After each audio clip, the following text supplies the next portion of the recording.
Dear students, welcome back to free education. احادیث نبوی unit number 2 ہمارے یہ آج اس کی سیکنڈ لاسٹ ٹاپک آج ہم اس کا کور کریں گے. سب سے پہلے ہم دیکھ لیتے ہیں کہ ہم نے اس کا سیکنڈ لاسٹ ٹاپک جو ہے یہاں سے ہم نے اسٹارٹ کرنا ہے. Page number 39. قرآن کریم کی کئی آیات سے یہ بات معلوم ہوتی ہے کہ رسول کریم صلی اللہ علیہ وآلہ وسلم اللہ تعالیٰ کی طرف سے صرف آیات قرآنی پڑھ کر سنانے کے لیے مبعوث نہیں ہوئے تھے.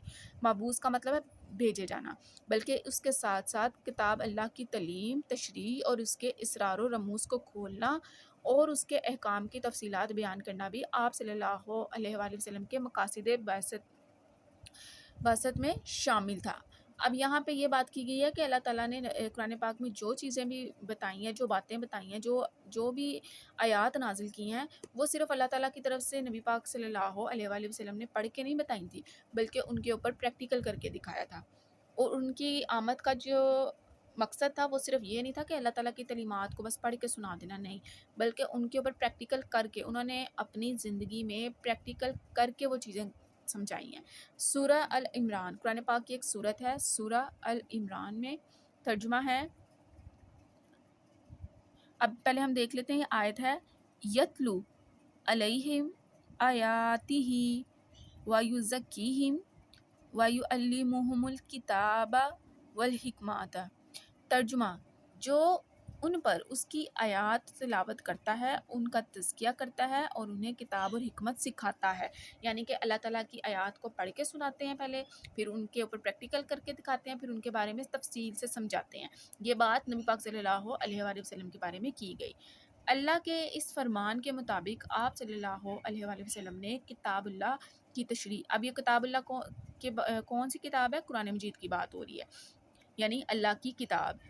اللہ کی کتاب کی تشریح کی اور تفصیلات سے آگاہ فرمایا. اسی بنا پر اللہ تعالیٰ نے رسول اکرم صلی اللہ علیہ وآلہ وسلم کی اطاعت کو اپنی اطاعت قرار دیا اور فرمایا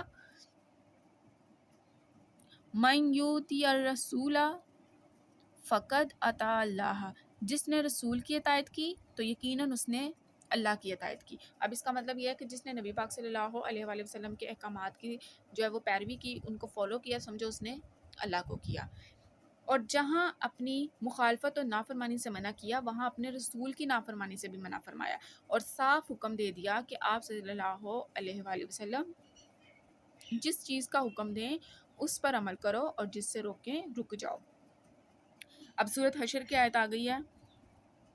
اس کا ترجمہ ہے اور جو کچھ رسول تمہیں عطا فرمائیں اسے لے لو اور جس سے تمہیں منع فرمائیں تو اس سے رک جاؤ. گویا مسلمانوں کی حضور اکرم صلی اللہ علیہ وآلہ وسلم کے اسوہ حسنہ کے اپنانے کی تلقین فرمائی اور آپ صلی اللہ علیہ وآلہ وسلم کی نافرمانی کو کھلی گمراہی قرار دی تھی. اب اتنے پیراگراف میں یہ بتایا گیا کہ اللہ تعالیٰ نے کہا کہ جو میرے نبی کی اطاعت کرے گا سمجھو اس نے میری کی، اور جو میرے نبی کے احکامات کو، ان کی تعلیمات کو رد فرمائے گا سمجھو اس نے میری نافرمانی کی، اس نے کفر کیا. اور اللہ تعالیٰ نے یہ بھی فرمایا کہ حضور پاک صلی اللہ علیہ وآلہ وسلم جس بات سے روکیں اس سے رک جاؤ، جس کا کرنے کا حکم دے اسے فوراً کرو. اگر تم نے ان کی اطاعت نہ کی، ان کے حکم کی نافرمانی کی تو سمجھو تم نے میری نافرمانی کی. اللہ کے رسول خاتم النبی صلی اللہ علیہ وآلہ وسلم کی اطاعت. اب ان کے ساتھ خاتم النبی اس لیے لگایا گیا ہے کیونکہ ان کے بعد نبیوں کی آمد کا سلسلہ ختم ہو گیا ہے. اللہ تعالیٰ نے نبوت کا سلسلہ جو ہے ان کے بعد ختم کر دیا اور یہ آخری نبی ہیں، ان کے بعد کوئی نبی نہیں آئے گا. آپ صلی اللہ علیہ وآلہ وسلم کے اسوہ حسنہ کی پیروی، اسوہ حسنہ یعنی زندگی، ان کی جو زندگی تھی اس کی پیروی اور آپ صلی اللہ علیہ وسلم کے احکامات پر عمل اس وقت ممکن ہے جب آپ صلی اللہ علیہ وآلہ وسلم کے ارشادات کو مشل راہ بنایا جائے اور احادیث کی اہمیت کو تسلیم کیا جائے. اب اسوہ حسنہ سے مراد ہے زندگی گزارنے کے طریقے، ٹھیک ہے، اصول.